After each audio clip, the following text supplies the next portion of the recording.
You've spoken about your journey, chronic health issues, things like that. Can you talk about a pivotal moment that got you into the longevity game? Yeah, I didn't first get into the longevity game. I got into the performance game where first I had some health issues and then I wanted to figure out how to understand the body so that I could tweak it according to what I want to accomplish in life. What's that like? Like the commitment? Where does that come from?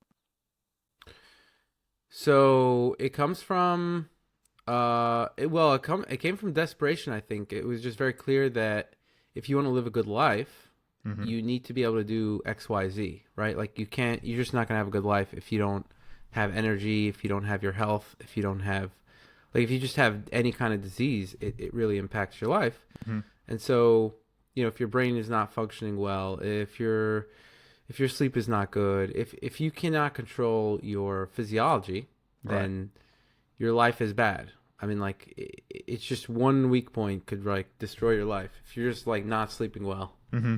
your life is like 50% worse. Right. No, I see that.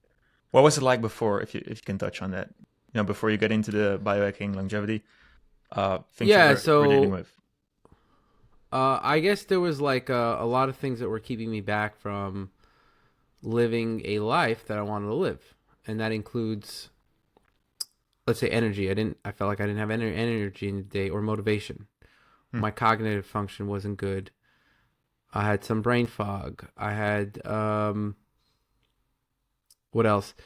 Um, Socially, I wasn't the most on, I would Right. say, and me. So there was things I wanted to improve there. My immune system, every time you get sick, it just like disables you for a week or two, Hmm. right? And so you want to improve your immunity. Um, I wanted to improve, like, just like I had some pain and inflammation and different kinds of, different issues like that. And I just felt like there's no way I would, like, life is just going to be bad if I have to continue like this. Mm.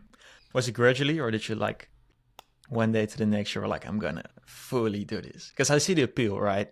The it's sort of obsessive in a way. I got my whoop and everything, and then to like go into down into that rabbit hole, I like it. How did that go for you?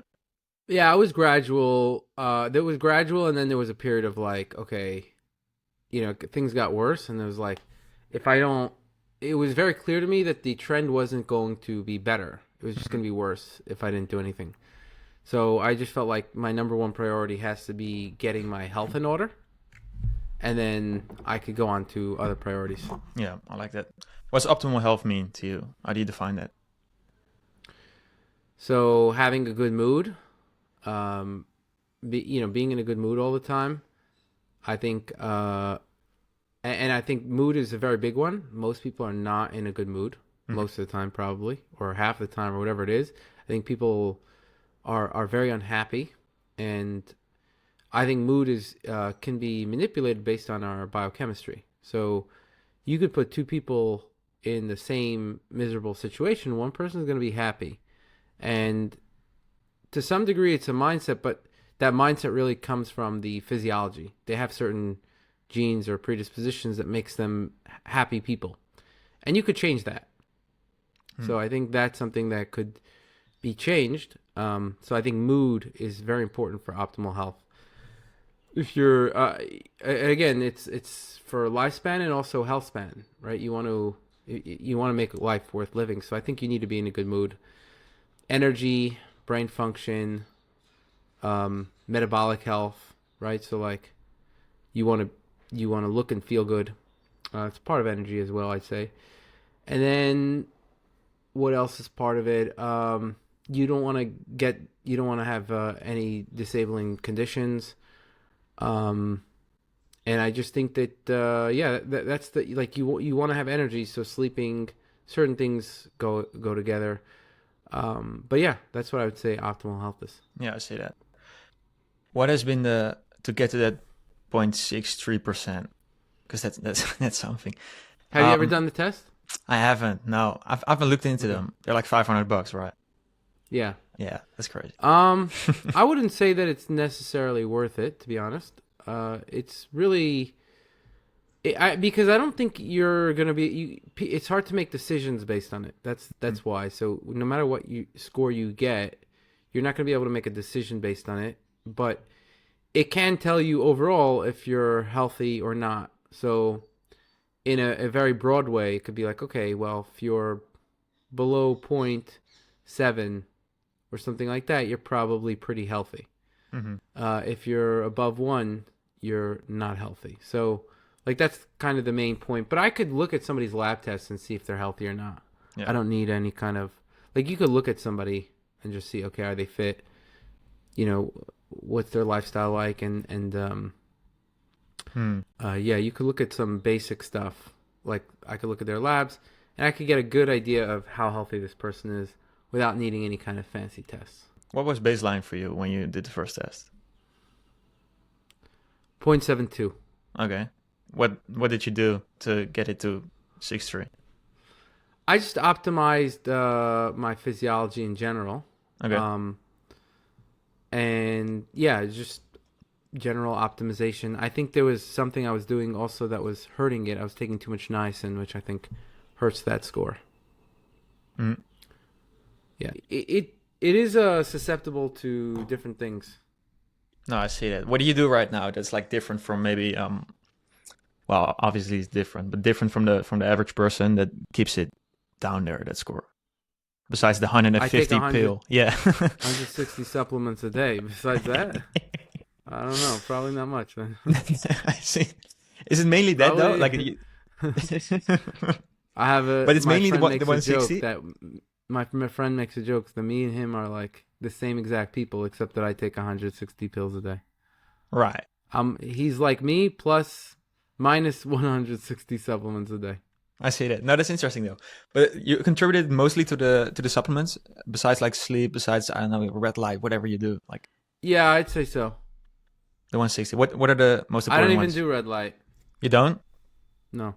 What do you? Nothing else? Nothing crazy? Ice baths, whatever. You sleep on like. I don't do ice baths. No. You don't? I wanted to ask you about that. I had like I have a group chat with like performance guys, right? And I said I was going to interview you, and they're like, ask them about ice baths. I don't do ice baths. Just it's not clear to me what that is going to help me with. Besides the mental, it does sort of like, for me, I guess serotonin in a way. It just stabilizes mood. No, I think it lowers serotonin actually. It increases norepinephrine and dopamine, but I don't think I think it lowers serotonin. It makes you burn through it quicker. Anytime you activate the nervous system, you burn through serotonin quicker. So, actually, when I was low on serotonin, it was worse for me because basically, like it would actually give me like some anxiety. Because you have the norepinephrine, which is like the activators, the cortisol, the dopamine. But then if you can't bring it down with increasing serotonin enough, then it could even lead to some anxiety. So I don't see any... The way so I could show you how I, basically make a determination if I should be doing something. Yeah, I like that. Right? And that is going to be heavily dependent on if it helps my personal markers or, my personal data. Like, how does it help me personally? Because I don't think there's anything that, like, you do one thing and then it's just like, one size fits all, right? So I want to know, like, if I do cold, what is it going to do for me? And would I be able to share screens here? I think we can, yeah. Yeah, let me just do that. Okay, so you could see I'm this is in Self-Decode. I basically just type in cold and it shows me what it's helping with, right? Like which DNA risks, which lab risks. So the only thing it might be able to help with is creatine kinase. Which if you have a lot of muscles, it's going to be higher. And then I have a lifestyle risk for chronic fatigue syndrome. It doesn't help with any of my DNA risks per se. And then let's say with goals, it helps with like energy, exercise recovery and stamina. But I would say that if you look at this in comparison to other things, it doesn't seem like it does so many things. versus certain other things. It's mainly used for recovery, and actually, there's a paper that showed that it could slow down recovery if you do it right away after, right? So my heart rate variability is already pretty good. What is I it? don't know. I just find that, huh? What's your HRV? It's like 100. It is? Okay. Yeah.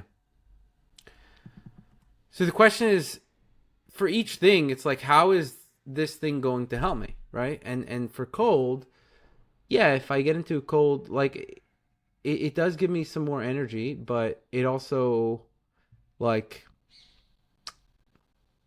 I don't know, it's also time and it takes out energy. It's like if I went to a sauna and the cold thing was right there, then yeah, great. But I'm not gonna like I just realized that if I'm gonna set up something like a cold thing in my place, it's too much effort for too little reward. Hmm.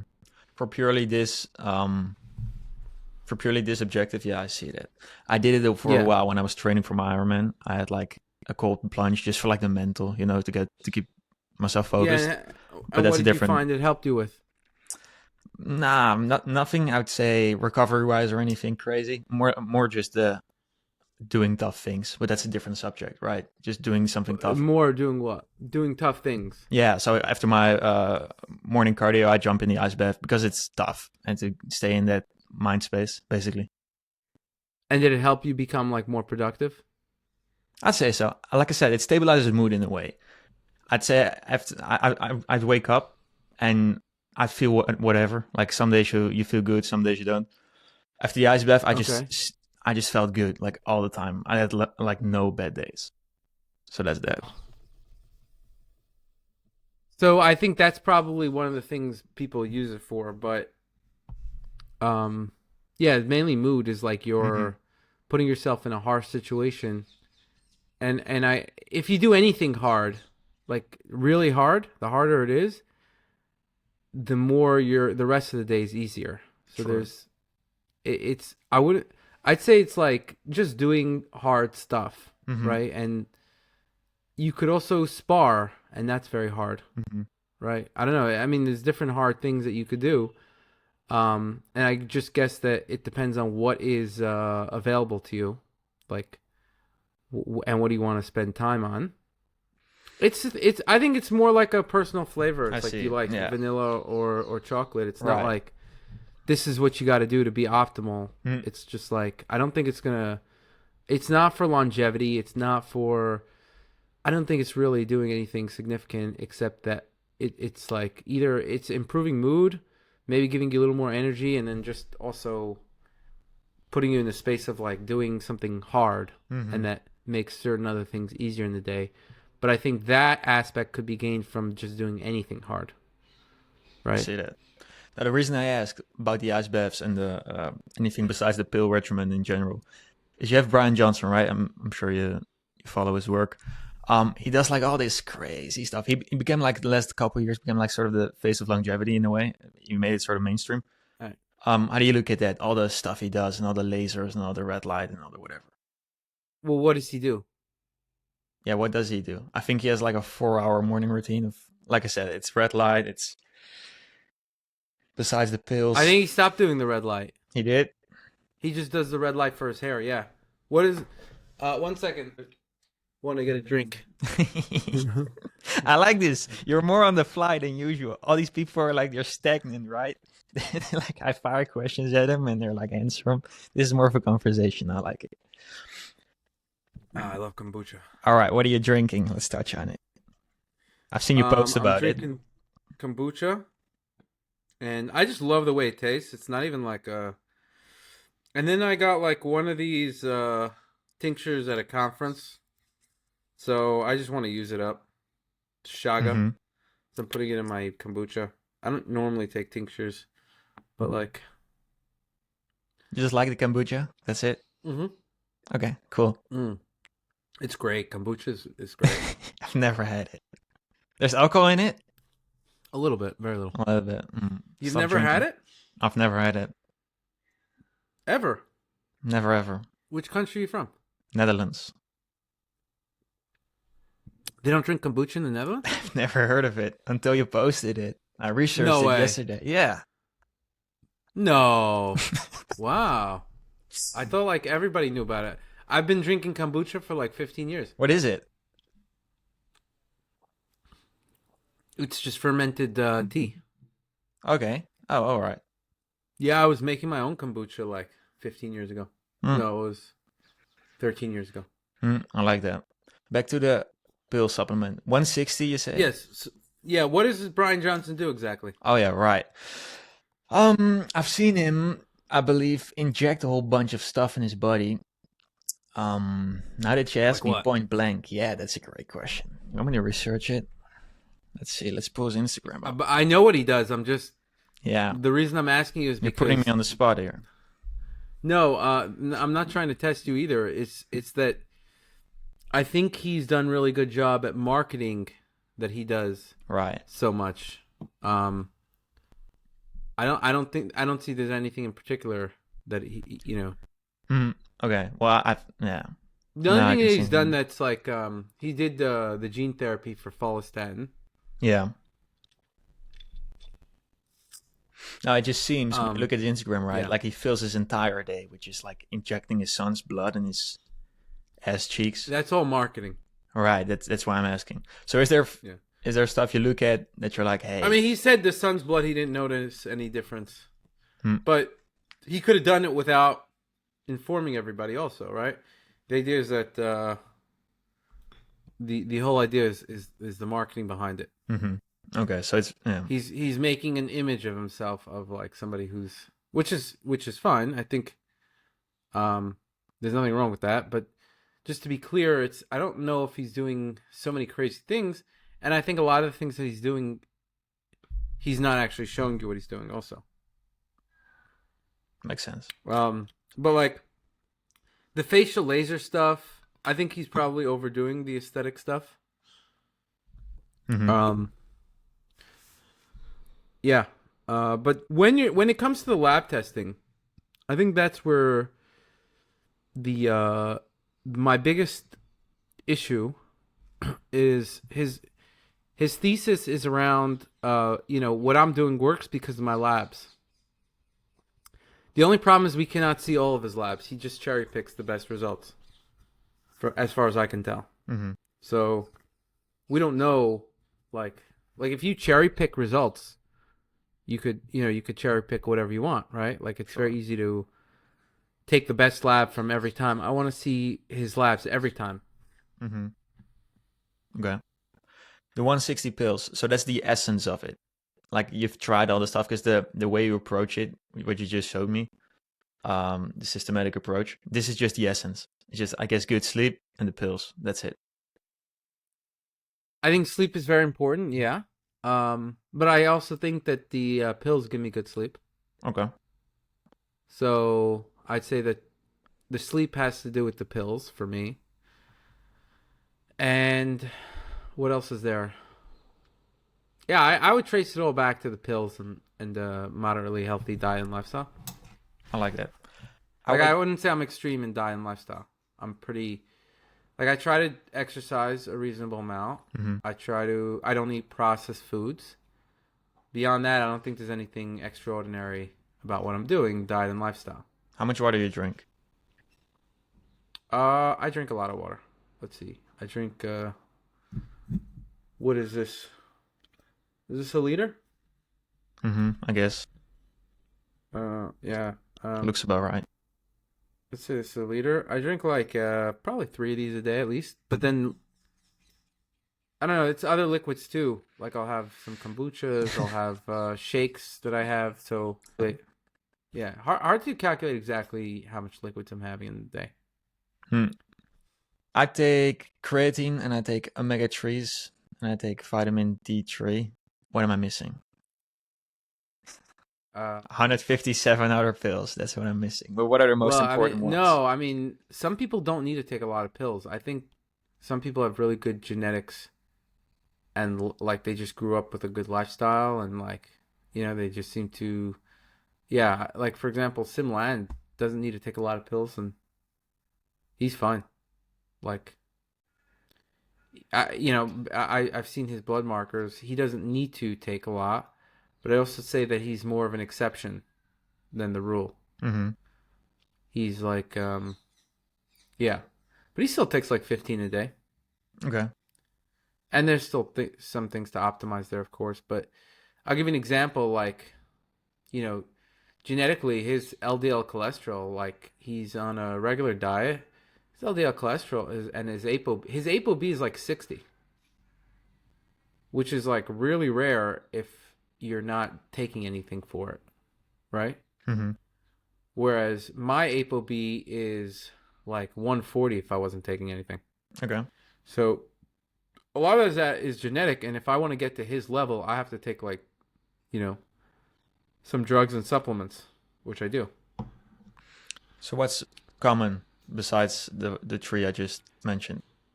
Healthy for people to take, just like besides no lab results, no nothing, just like that's good to take for just the average person. So I think creatine is good, magnesium, vitamin D, fish oil. Those are pretty, well, I'd say even besides creatine, magnesium, fish oil, vitamin D are pretty deficient in the modern environment. So, like, among everybody, pretty much. Like, if you're not taking fish oil supplements, there's no way that you have, like, enough fish oil in your, like, there's enough omega-3. Mm-hmm. Just doesn't happen. So, and that's because, people used to eat a lot more fish. Right.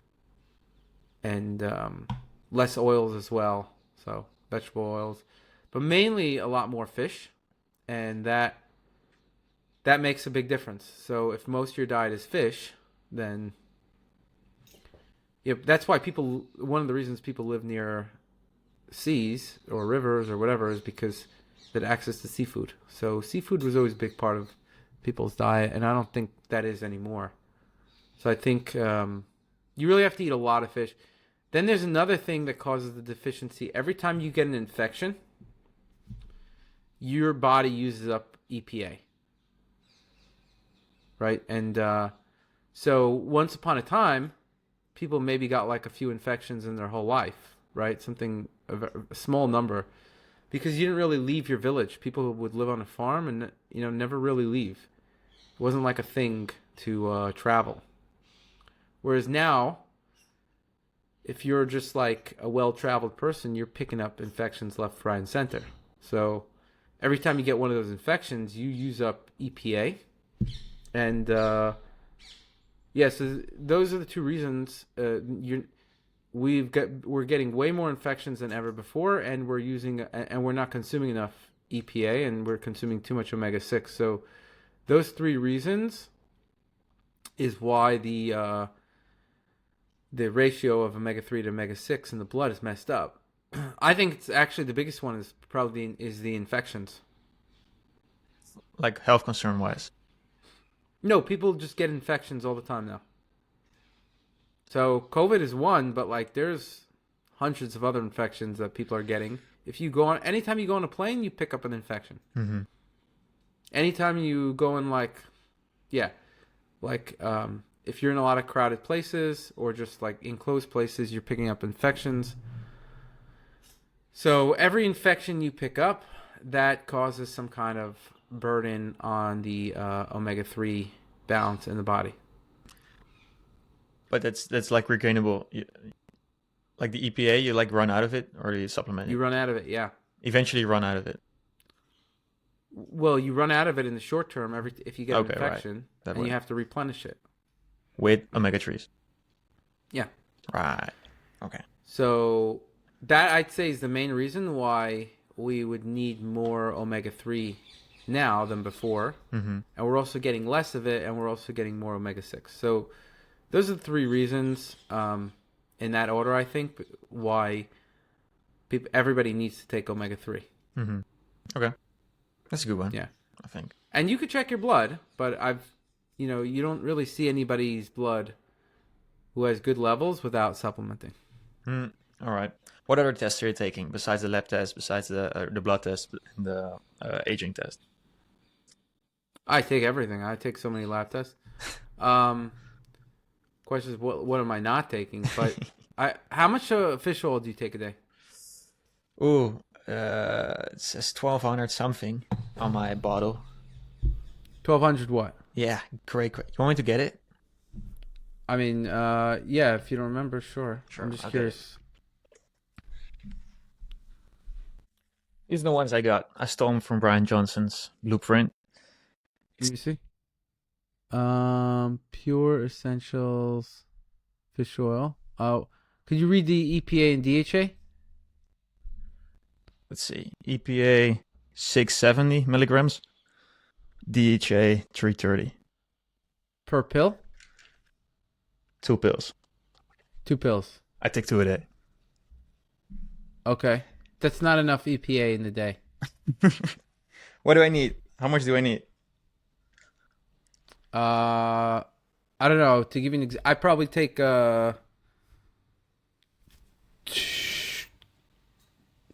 to 3 grams of EPA in the day. Okay, so that's 3 times as much, right? Yeah. Hmm. Which I think is a big deal. But do you travel a lot? Not a lot. 4 or 5 times a year on the plane. That's a reasonable amount though. Yeah, I don't know. It depends on how often you get infections. But I would just check. Do an omega-3 test. Hmm. But what you're taking is probably not enough. No, yeah, it appears that way. And 5 grams creatine. This is the other one. 5 grams is good. 5 grams good. Nice. What are tests though? What would you recommend for like for me? I like this. I'm interested in this. What would you say besides blood tests to start with? I think Get on this journey. the most important test is a DNA test. So I think everybody should do a DNA test. And the reason, so I mean, just to be clear, my company Self-Decode, we focus on a bunch of different testing, but DNA testing is the most important that we focus on. And the reason we did is because we felt that number one is the existing DNA companies out there weren't good. Number two is there you can get the most information from a single test, from a DNA test. So it could give you your predisposition to whatever you want to know from a single DNA test. And so the amount of information you could get from a DNA test is much bigger than any other like information that you would get anywhere else. You do a lab test, you want to do it 3 times to make sure it's stable. So there's a benefit of doing lab tests, but I think unless you have your DNA test, you don't have the basic foundation of what are all your risks, what are all the personalized recommendations that you need. It kind of gives you a foundation of where to start. Okay. What are the markers in those tests? They're like key markers, your KPIs in that sense. There isn't any specific key markers because it's not like a lab test. So people think of it like a lab test. You're like, well, you know, what testosterone level should we aim for? It doesn't work like that. Mm-hmm. We have 700 reports on a whole bunch of different conditions. And the way that we do it is you get a DNA test. That's the foundation. You fill out some symptoms and conditions. And then we give you recommendations and show you how it interacts with your DNA and your symptoms, conditions, and goals. So I showed you when I wanted to look at cold baths, how does it affect the symptoms, conditions, and goals that I'm interested in? And how does it affect my DNA risks? And how does it affect my lab risks? Just how does it affect my lifestyle risks? Like all these different areas. And you could see it can prioritize it for you. But the DNA, because we have so much, we have 200 million variants, and your DNA is involved in everything. So no matter what condition, no matter what, there's a DNA factor. Now, it's not the be all and end all. Therefore, like, you know, it could also range between 20 and 80% in how significant it is. But it's always involved in whatever it is you have. And you have to know that aspect. And because it's, you know, you take the test once and it could tell you a lifetime of information, that is the best investment from any test that you can do. Every other test is kind of like, you do it, then you got to do it again because it's changing all the time. You need a baseline, so you need to do it like 3 times, and then, It's just, and that's just one thing, right? Now it's like you spent $2,000 on this one test or whatever, and you still don't know anything else besides that one test and what to do, and it's too isolating. So, and then you have to measure it over time. So whatever lab test you want to work with, I think it's good, and I do that. But I started with the DNA, and that's the foundation. And after that, you could start tracking lab tests and uploading them to SelfDecode as well. Right, I see that.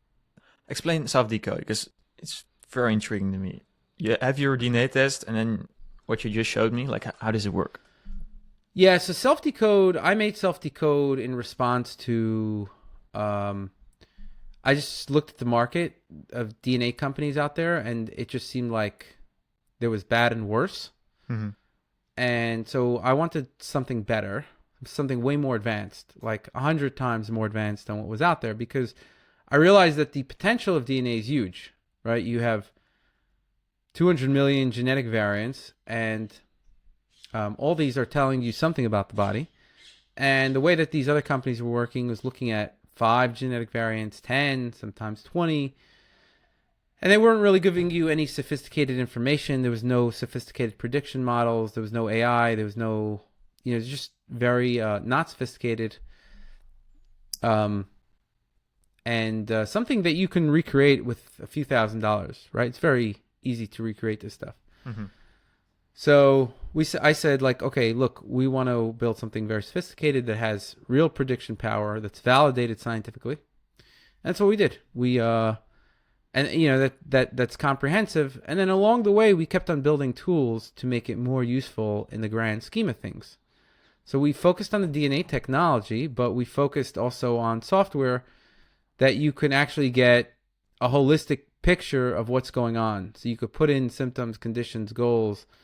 You could get recommendations. You could put in lab tests. You could fill out questionnaires and get other kinds of information. But, so those were the two goals. Is one, let's make the DNA technology really good. And then number two, let's make it so that once after somebody gets the DNA test, they can also understand in a more holistic way what to do with the information. Those were the two goals. And those are the two things that were missing that I saw from the market. And to this day, I see the same thing. Companies are just, creating, they don't want to spend a lot of money, so they just build something cheap and dirty, and it's just completely shit. Which is different than other kinds of technology, because the thing with DNA technology is the person doesn't know if it works or not, right? Like, it's very hard to see if it works. Like, what? Here's a recommendation, here's it, okay, thank you, but like, how do I know this is legit? So, and especially before you bought it, you're not going to know, that's for sure, right? Only after you bought it, you might have some sense, but then before you bought it, it's going to be like, well, these people are claiming it's good, and so you see a big market of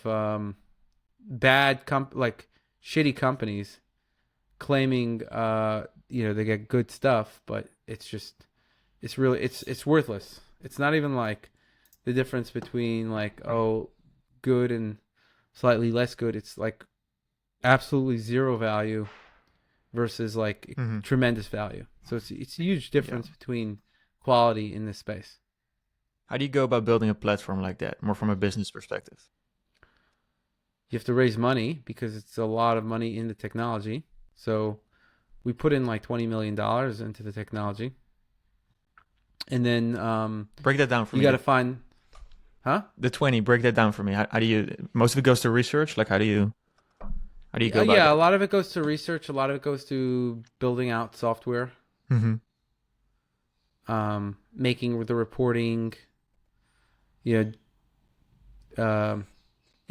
making the platform scalable and flexible, and so we also we service a lot of clinics, and also we service a lot of other companies who want to start their own apps, or so that they don't have to recreate technology that's already built, and if they did recreate it, it would be worse. So we're making it so that a company can ride on the backs of our infrastructure, which is what a lot of companies are doing now. That's your main But a lot of clientele? huh? That's your main clientele, or is it individuals? That's the grow. Actually, the businesses are more now Right. because I wouldn't say our core strength is marketing, and whereas it's more like building out the technology and the science. So we let other companies do marketing and integrate it into their stuff and distribution, and we have we just are the infrastructure provider. And so we have our consumer platform, but which is really cool, but it becomes a marketing issue. How do you convince people that yours is better? It's too expensive to convince individuals, right? That hey, actually what 10x is providing is complete dog shit. And it's like literally they're looking at 5 variants, but people don't know that. They just think like, oh, I heard Gary Breck on a podcast. He sounds like it sounds good, right? But so that's, people don't know. It's very hard for people to know. Whereas the only thing with businesses is that some businesses that already have built what they have, they just feel like they don't, it's like, oh, we already have it. And, before the consumer buys it, they don't know the difference. So why not just keep it? Right. And so what we've done is we've actually recreated the reports of every company out there because it's so easy for us. Like what they have is like pretty simplistic. So we recreated and made it 10x better. And it's because some people are just like, oh, I like this, grouping of topics, and I like these variants, and I like they like certain things. So we're like, all right, we'll just recreate it. Like now you can have all the reports that you want. So that's what we've done. And we haven't recreated all of them yet, but we're doing them one by one. And and they look better. It's more accurate. The recommendations more, like everything's more advanced, but it's got a similar structure. Yeah, it's tough I can imagine, to market this to individuals because it's at that price point. Well, people don't know. They just don't. They don't. I think a lot of people are interested. If I speak to somebody, they're always interested. Right. They want to, and especially after they get it, they're like, whoa, this is like the best investment I've ever gotten. But it's hard to show people, like to convince people before, especially when there's a whole bunch of other companies, trying to convince them. And these other companies, they have no technology and no product like it's very bad product, very bad technology.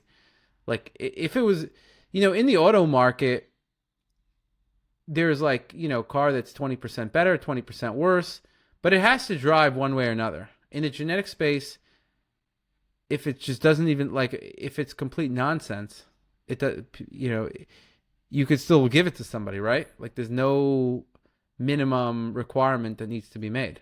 Mm-hmm.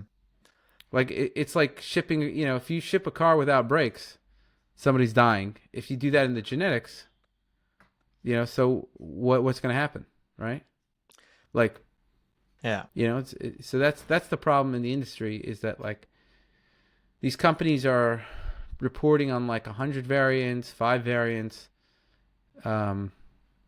and like 10x Health is 5 variants.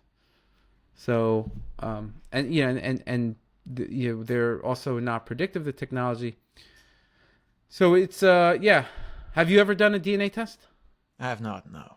Yeah. I'm like I got my Whoop last November. I'm on Whoop for like a year, and that's my whole longevity thing. And then I get into the Brian Johnson thing, and then I found you. But I'm pretty early in this, in my sense. Okay, so yeah, I guess the Whoop is only one data point though. True. But at least you can get it frequently. Like if you take a blood test, you're not going to take it 500 times, but you could get the Whoop data 500 times, Mm-hmm. So there's a value there, but what have you found out from your Whoop data, just out of curiosity? Like what have you learned? My HRV is higher than anyone's I've seen. It's like baseline is 170, which means nothing, I guess, but it's just high. But you could have figured that out after one day. True. Sleep consistency is one. Is what? Sleep consistency is one that I've it sort of helps with that, right? But on the other hand, it sort of doesn't. Like they market it as a to prevent. Do you find that your sleeping consistently got better? Consistency I'd say so. Yeah, that's for sure. after the whoop, Yeah, I'd say so. because it makes you want to get a good score. Yeah, right. Okay, so I think that's an individual thing. Is like, I find my sleep does not improve if I wear one of these things or not. You don't care about the So, score, just whatever. no, I just don't think it improves based on that. Like, I think that's an individual thing. Some people, it makes them more like motivated, Mm-hmm. especially if it's the only marker you're tracking. So, True. when that's all you got, you're like, okay, let me, this is whatever I'm doing has to agree with the whoop. Mm-hmm. Whereas if you have a lot of metrics, you're looking at many things. Especially in the biohacking thing, you have Wim Hof, right? He's from Netherlands as well. The whole thing, the breathing thing, I talked with someone about it. The whole thing is based on you holding your breath and your nervous system gets like a shock in a way, and it releases, I don't know what chemical, but it makes you feel good because it's like a stress response, but it doesn't do anything long term. I think a lot of, same with the ice baths, a lot of the biohacking things are based on that theory, but it doesn't do a lot for you long term. That's the impression I'm getting. Like you're saying, the ice bath will release norepinephrine. Right, same with like the breath holding, like basically until you pass out, and then you doesn't really do anything, right? How do you see that the whole like biohacking thing? Like what's true, what isn't? I mean, I think that most of the things you do in health in general, they have to keep it up over time. Mm-hmm. If you work out for a year and then don't work out for 10 years, how much that's not how it works, right? Like you just go back to your baseline, more or less. Yeah. Right. Like you see people that have worked out and then they stop, and and now they look like they would have looked if they never worked out, right? That's for sure. You go back to baseline. I mean, I've seen people in my gym who have been there for 5 years and they still look the same. they still look the same. Yeah, that's another possibility. That's another possibility. That's sad. What's your role in the company right now? What are things you're focused on? Is it more back end or is it marketing right now? I've been focused on the product a lot. Yeah, mostly focused on the product, I would say. Okay. And yeah, just making sure the product is that's my number one concern. Yeah, because we offer tons of value. Like you could really see. I mean, think about what would you want to know from a lab test or from anything, right? The idea is that you want to prevent disease. You want to know which diseases you're predisposed to, right? I guess, yeah. If you take drugs, you want to know which drugs you're going to react well to or not. Mm-hmm. Like any kind of medication. If you take supplements, you want to know if a supplement is good for you or not, right?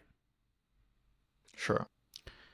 You want to know diet, nutrition, just predispositions to a whole bunch of other stuff. Like this is all stuff you can get from genetics. Mm-hmm.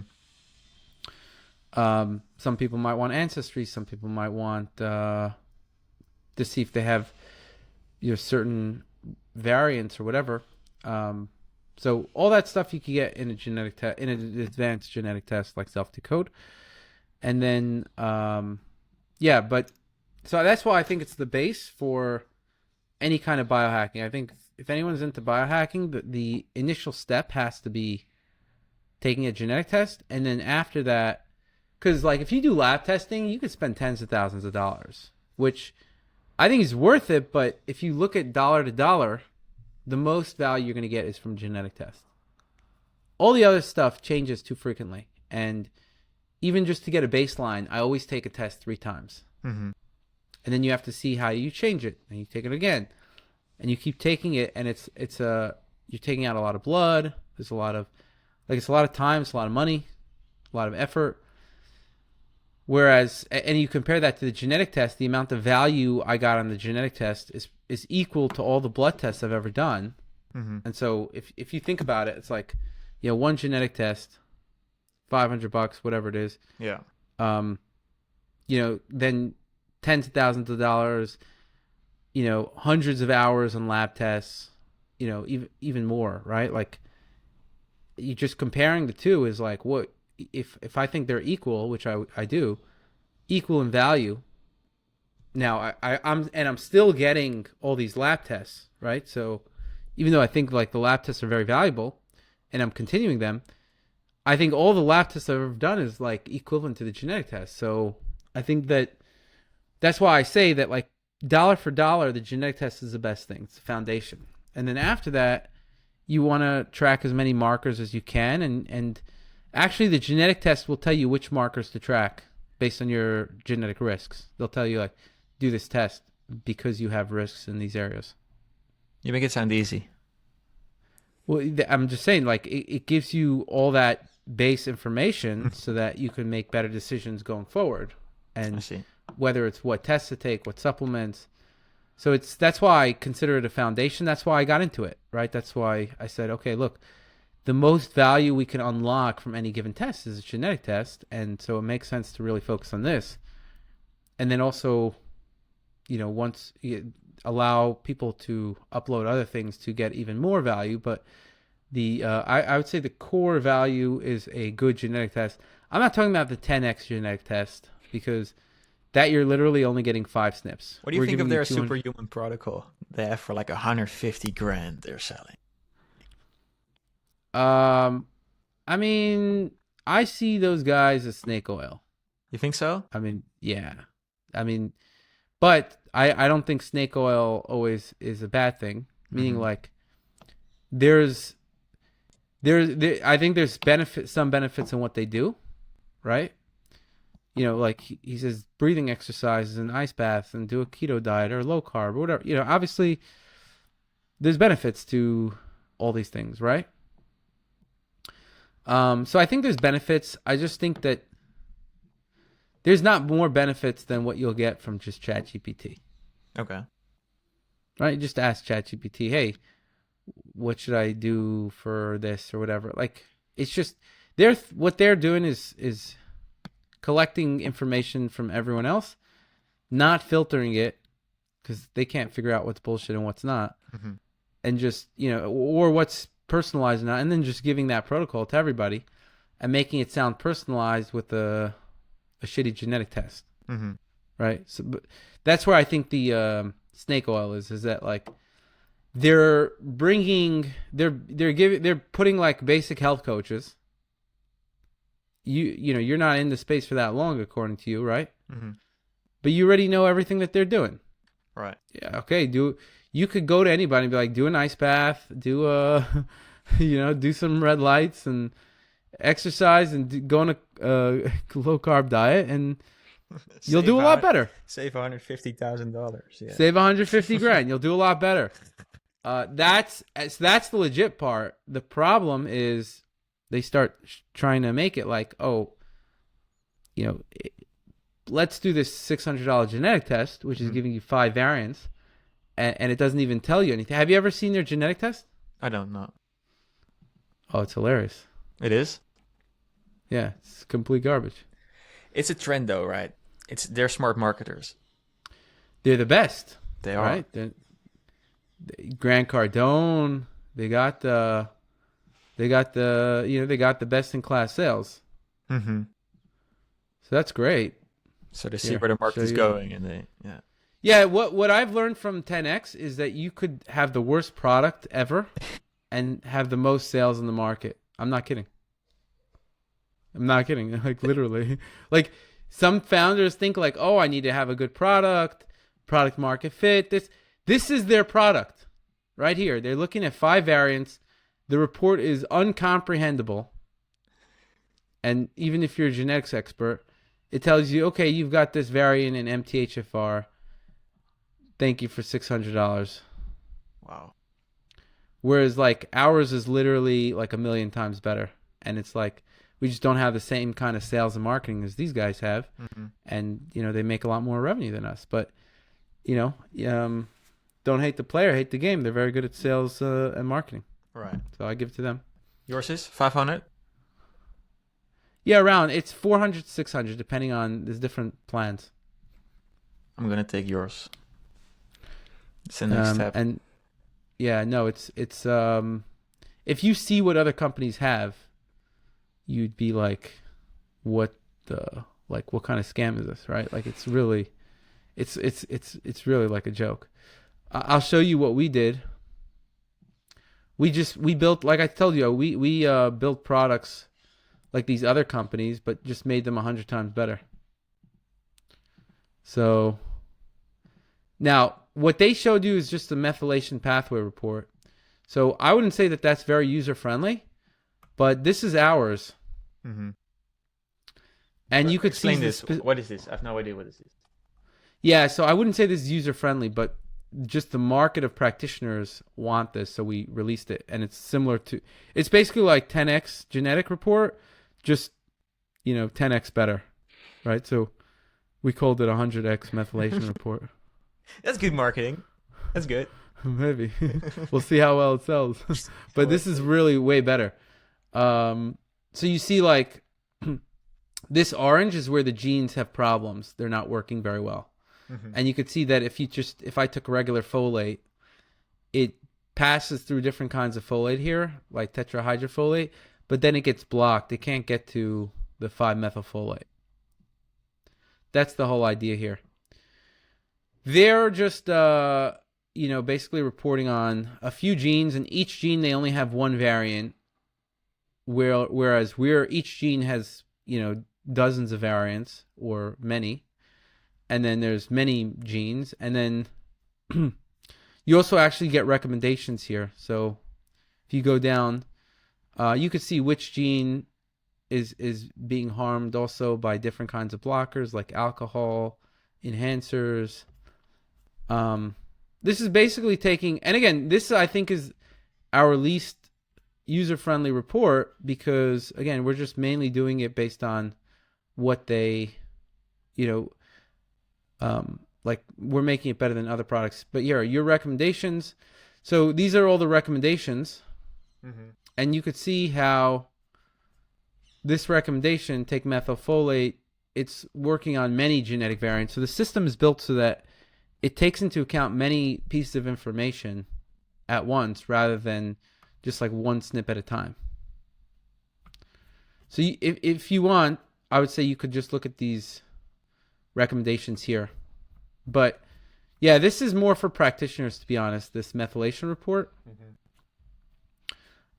And biohackers, people who really want to like learn about genes and what's going on. Yeah.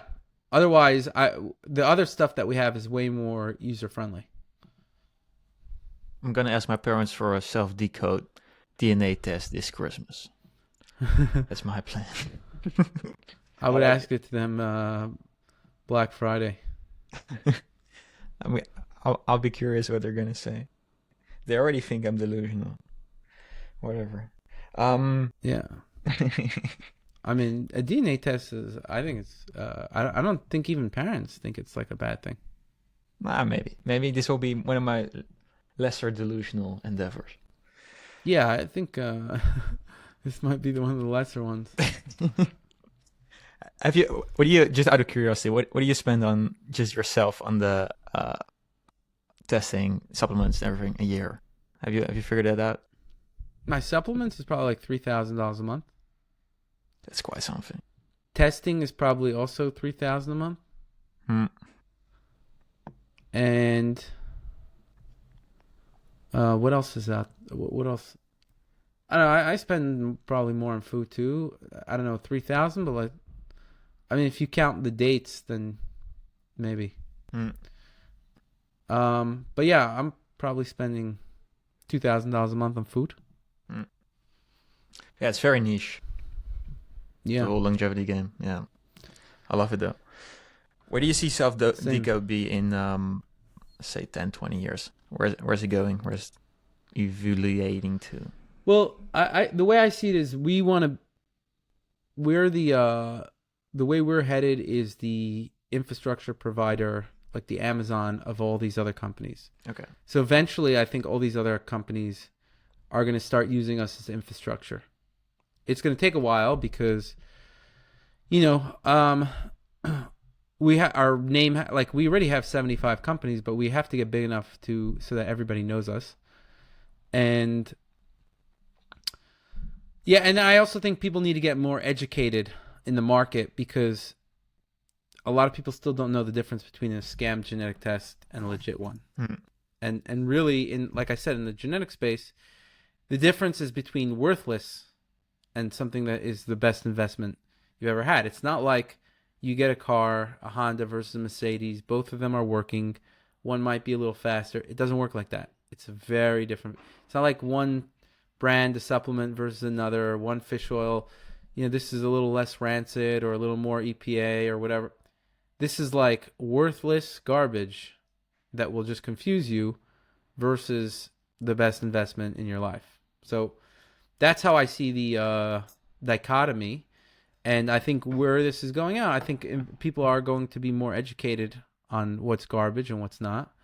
And I think different companies are going to be building out, based on our infrastructure, building out cool tools that, you know, that because there's a bunch of different ways that you could take this information and make it interesting for people, right? Because really, it could be used for everything. Whatever you imagine it could be used for, it could be used for. So it's very powerful. And I think that in order for healthcare to really move forward, whether it's conventional or functional or alternative, it needs to rely on genetics as a backbone.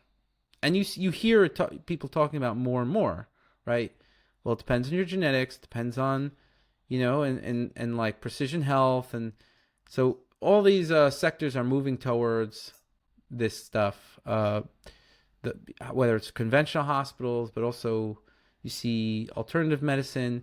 It's just taking a while to get embedded. But the way that I see people choosing supplements based on algorithms, and that's what we have. You put your information in there, and we give you out, here's what you need to do, right? Like it's based on a sophisticated algorithm rather than, you know, just hearing a guru somewhere and being like, oh, well, this guru said to take this, right? So even if we look at something like creatine, which is a good supplement, it's one of the few supplements that I've never even noticed any benefits from, right? I still take it, but the point is that like if I had to give you like my top 50 supplements, creatine wouldn't be on there. Okay. Whereas, you know, if you're just listening to gurus, you'd be like, this is like number 3, you know? Because they're really just going with very general information. If you just have very general information, then that's the only conclusions you're going to be able to come to. Yeah, and that's it. You want personalized data points. Yeah. Yeah, and so that's how I made massive improvements in my health. Everything has been personalized. Like in the beginning, I was doing what you were doing, and I was getting very bad results. Just no progress. Listening to other gurus, you know, just reading blogs and like just trying out everything. That was my approach. And actually, out of those, trying out even random stuff was the best one. Out of those, like, believe it or not, like you would think listening to some guru might be the best one, but actually, it was the worst one. Like, actually, I found that just randomly trying out things yielded better results than listening to gurus. Like, random, like blindly random taking. You know what? I'm going to take any random supplement, try it out today. You know, what should it be? Anything. I don't know. Whatever you heard of. Try it out. See how it works. Doing that gave me the best results. Better results than listening to gurus. Having Uncle GC as your guru. A used car salesman, a health expert. But you got to give him. He knows how to sell, that guy. That guy knows how to sell. He will sell you ice to an Eskimo, I'm telling you. He will. That guy knows how to sell, and so does Gary Brecka. Those guys are a good team. But they have no fucking clue what they're talking about. They're really, like, clueless. Like, when I look at them, I'm like, oh my gosh. That's a great point you make. Like, how you can, if you just market right. I hear you. Are there data points like under development that you will see in the next 10 years, or you could like, I don't know, implement in a way in self-decode that you're excited for? Things that are still under development. Like what? What do you mean? I have no Like what are idea we what I mean. developing? Yeah, for example, like I don't know, What's on data the roadmap? for yeah, go with that. Better We're gonna phrased get more question. into whole genome. We're gonna release whole genome pretty soon. And whole genome until recently wasn't providing extra value because it just sounds cooler, but it wasn't providing because we had very good imputation, which was able to predict all the SNPs anyway. Mm-hmm. But there's certain things that are very rare variants that it could tell you, and companies are not really doing that now, but we're going to be getting into that also. But it's just going to be on top of all the other good things we're doing. So as time goes on, the DNA test is going to just increase in value that people are doing. You get more reports on it. But I would say that's, I just think, we're also integrating more stuff into the platform, creating more reports. It's becoming like a super platform. So I think that's pretty cool. That's dope. That's excited to work on. I can imagine. That's very cool. I like that. Very exciting. Here's something I wanted to ask you. When I don't eat, I want to know your thoughts on this. When I don't eat, I wake up, do my cardio, do my first work block. I feel great. I have lunch. I'd say I feel 60, 70% of the way there. I don't know what it is. I guess it's carbs or anything. What's your thoughts on brain fog around nutrition? Yeah, usually when that happens, there's two reasons.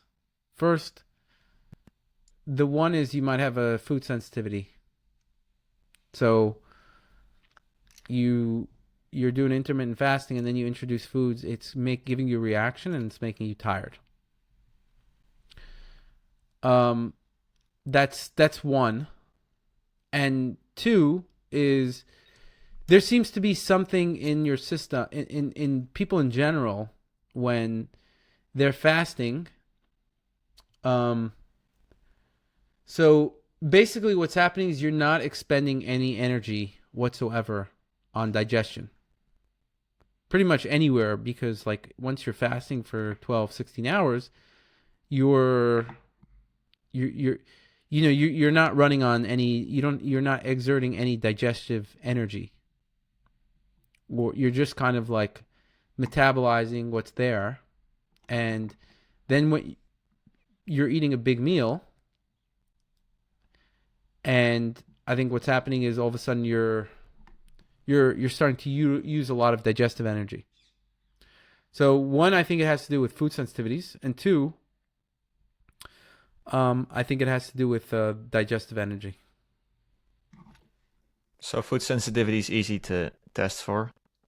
How about it's actually very difficult to test for. Oh, it is? I wouldn't say it's easy to test for, yeah.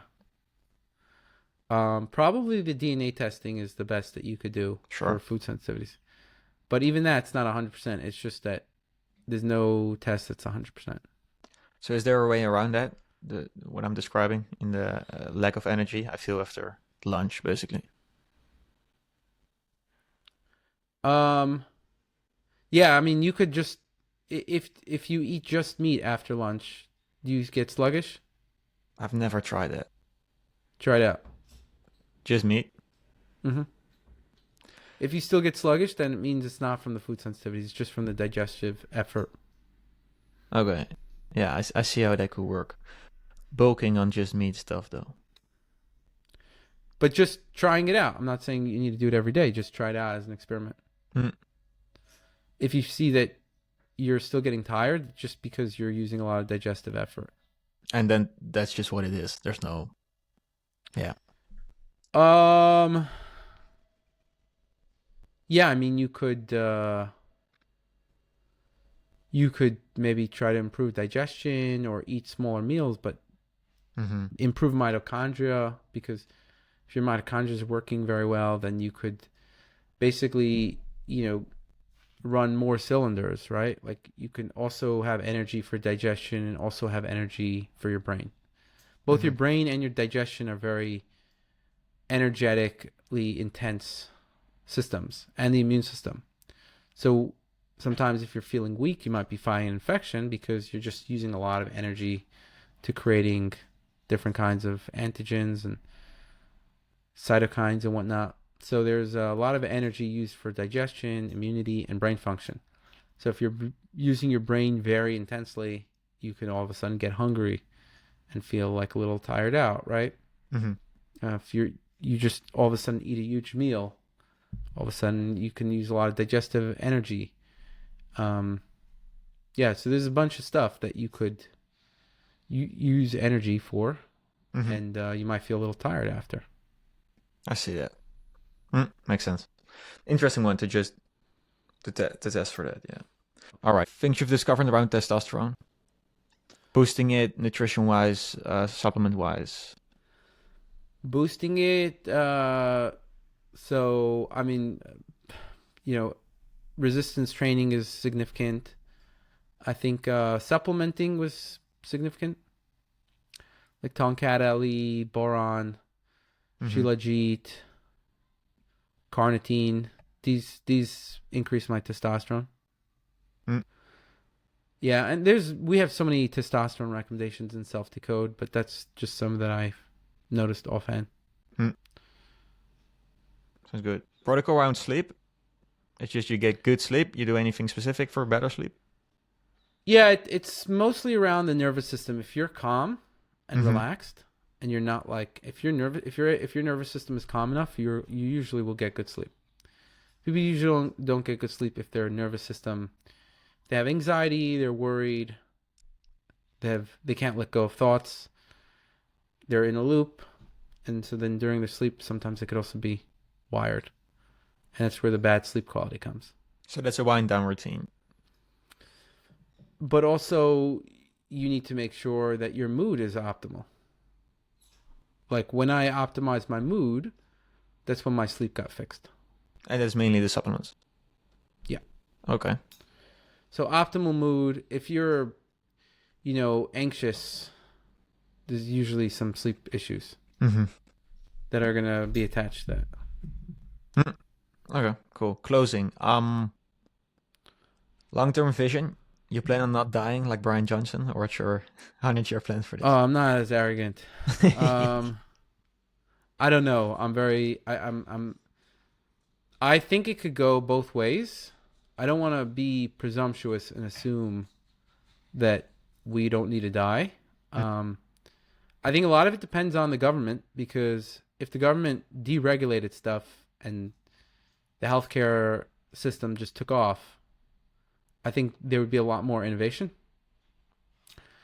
which, maybe we'll see under Trump, maybe not. Time will tell.